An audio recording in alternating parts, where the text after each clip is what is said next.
Hey, good day everybody. Although it hasn't been such a great day today, I'm doing this video on the 1st of September. It's the middle of the day, and basically, like many people who've reached out to me that I've seen throughout my day as I've been going along, is many of us are just really feeling incredibly sad as we've woken up here in Israel to the news about Hersch and the 5 other Chatufim, the 5 other hostages who've been killed. And it's a really raw and painful morning. And many of us are really struggling with concentration and being able to be present emotionally for ourselves and for others. And so I thought I'd make this video to kind of show you how I process my emotions when I experience a deep sadness and deep loss and deep feelings of discombobulation, really. So I kind of wanted to just walk you through this process, and I'm hoping that I'll actually feel better as I do these exercises, and I'm hoping that you'll be able to feel a little bit better as you do these exercises with me as well. So first of all, what I do is I sort of get myself grounded, and I'm sitting in a chair that doesn't move too much. What you're hearing on the ground is I've got this little stool for my feet because I'm short. For those of you who know me, I'm a little short person, so my feet don't always reach the ground fully. So I'm sitting, and I'm sitting right now. I've got my back supported. In fact, I'm gonna grab a pillow off my couch and pop that behind me to give me some extra support. And I'm just trying to connect with my breathing. And I'm just trying to get grounded. I'm trying to feel my body supported by the chair. I'm kind of letting my legs go, not holding my body as I was a moment ago. I noticed that I was sort of clenching my thighs, and everything was just kind of being held, which is a very common thing for us to do when we're in some sort of traumatic feeling mode. And what I'm trying to do is I'm trying to soften my body. I'm just trying to connect with my breath. And I'm trying to just soften everything down. And that's what we really need when we're in a lot of pain and we're feeling traumatized and we're feeling deep grief and sadness, is we just need a lot of softness. And sometimes when we can't receive it from outside of ourselves, we need to sort of learn how to give it to ourselves first. And so I'm just trying to find some positive or soft, gentle feelings inside of my body. So a moment ago, I was feeling this deep clenched feeling. And right now, as I try to take some deeper breaths, I'm trying to find some soft places inside my body. And for those of you who might be having a hard time doing that, what I'd like to invite you to do is just kind of make 2 L's with your hands. Pop one right on your chest underneath your clavicle and pop one in your stomach. And what we're going to do is we're going to take 2 breaths in and then let 2 breaths go out, or 3 breaths go out rather. So in for 2, out for 3. It goes like this. And out for 3. So as you can see, I'm holding at the top, in for 2. And out for 3. And one more time. And out for 3. And now you just want to let your breath go. And you just want to allow the breath to completely envelop your body. Find all those crevices inside of your body that were feeling a lot of pain a moment ago. And try to allow yourself to fill those places up with your breath. Because all of us, I know, are feeling a deep amount of pain. Now, we don't want to rush the healing process. You might not be ready to do these exercises because you might still need some time to kind of process your feelings. I've spent the entire morning journaling about my feelings, crying, sharing my feelings with my husband, talking to friends. So I've been like processing my brains out this morning.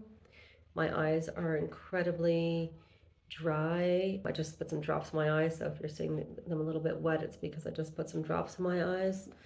They were feeling really grainy and sandy up until now. And yeah, so I'm now feeling like I'm at a point where I'm like ready to move these feelings on so I could sort of carry on with my day. I'm going to be going to a funeral shortly.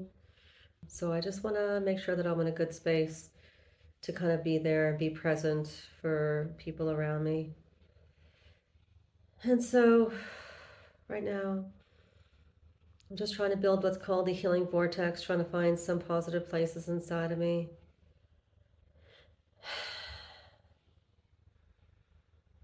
And I'm just trying to take a lot of time to feel the oxygen, to feel the breath go into my body. And right now I've located a few spaces inside of me. We're looking for at least 3. So I'm feeling a lot more breath going through my chest area. My arms are feeling a lot more strengthened. My legs are feeling a lot more strengthened. I'm still feeling a lot of pain in my shoulder blades. So what I want to do is I want to try to discharge and release the pain that's in my shoulder blades. And I know what the pain is about. I know it's about grief and loss and feelings of helplessness, choser onim, right? Complete helplessness about the situation, feeling like there was so much hope. Well, there was some hope up until now, and the fact that we've lost these, 6 beautiful neshamot, it's so painful and so raw. And so I just want to try to gently release that pain from my upper shoulder area. So what I want to do is I want to go into that pain, and I'm going to do some, gentle butterfly tapping. And I want to notice the pain, and I want to just gently release it.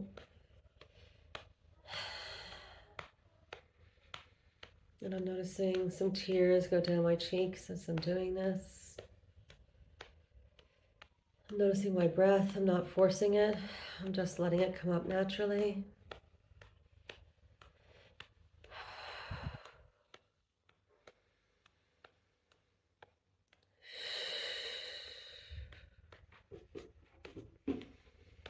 As I'm doing this, I'm noticing the changes in the pain in my upper shoulder blades. I'm noticing the pain slowly clear. And I'm going to do this about 10 more times.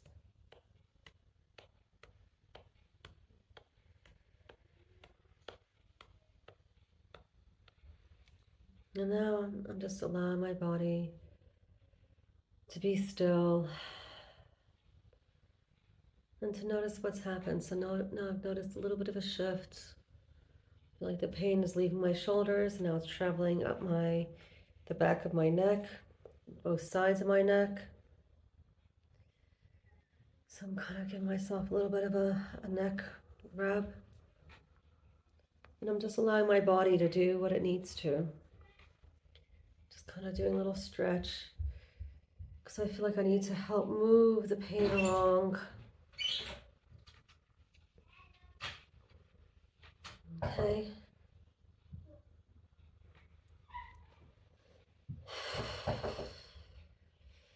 And now I'm noticing this headache sort of form in my forehead. And so there's like this sort of throbbing pain right here. And so what I'm going to do, I'm going to try to do the diamond exercise. I could do this exercise, but I'm going to show you another exercise for those of you who maybe don't connect with that so well. So what you do is you make this diamond with your hand so it maintains contact with all your fingers. And you drop that into your lap. And you take the tip of your tongue and you put it in the roof of your mouth. And you focus on the pain while you're also doing this. And it really helps a lot of oxygen get into your body.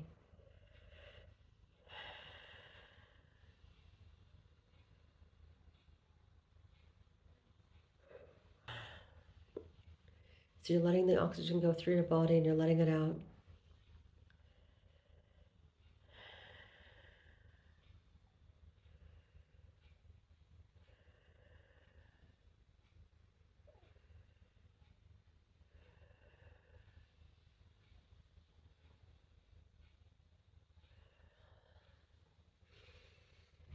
So I'm really connecting the oxygen going into my body. And I'm noticing slowly, slowly, the pain is leaving my body.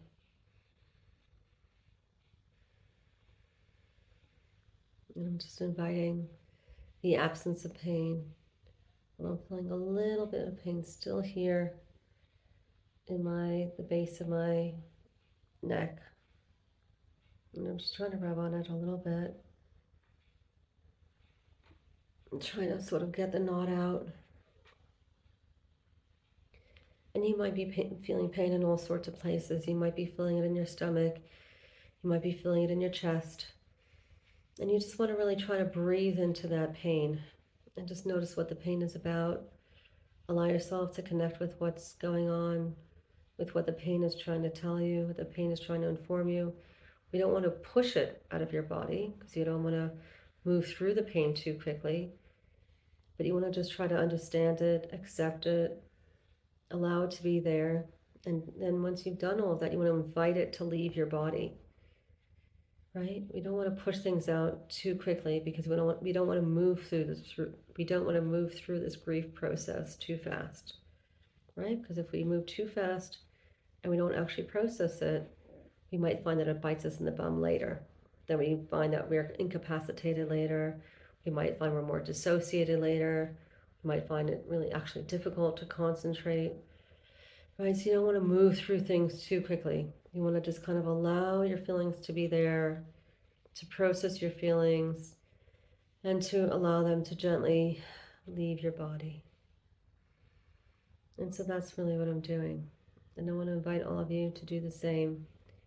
And I want to invite any of you who've had similar experiences to me to drop your comments in the box below if you're watching this on YouTube. And feel free to reach out to me if you have any questions, if you have any other interesting symptoms that you're not too sure about. They might be from this, they might be reminding you of other experiences that you've had around sudden grief and loss, or even just any sort of grief or anything that you've had a difficult time of letting go with. So so I'm just wishing everyone a lot of softness around this time, and just really the ability to hold yourself and to really grieve well. We all really need to just take the time to grieve well so that we can really be there to be there for the good times and to celebrate the good things. And this whole period in our lives, it's like this big fat roller coaster that we're on, and it's enormous and it's painful, and I really, really hope and pray that we find a solution for this thing that we're in really, really soon, and maybe we all really heal together.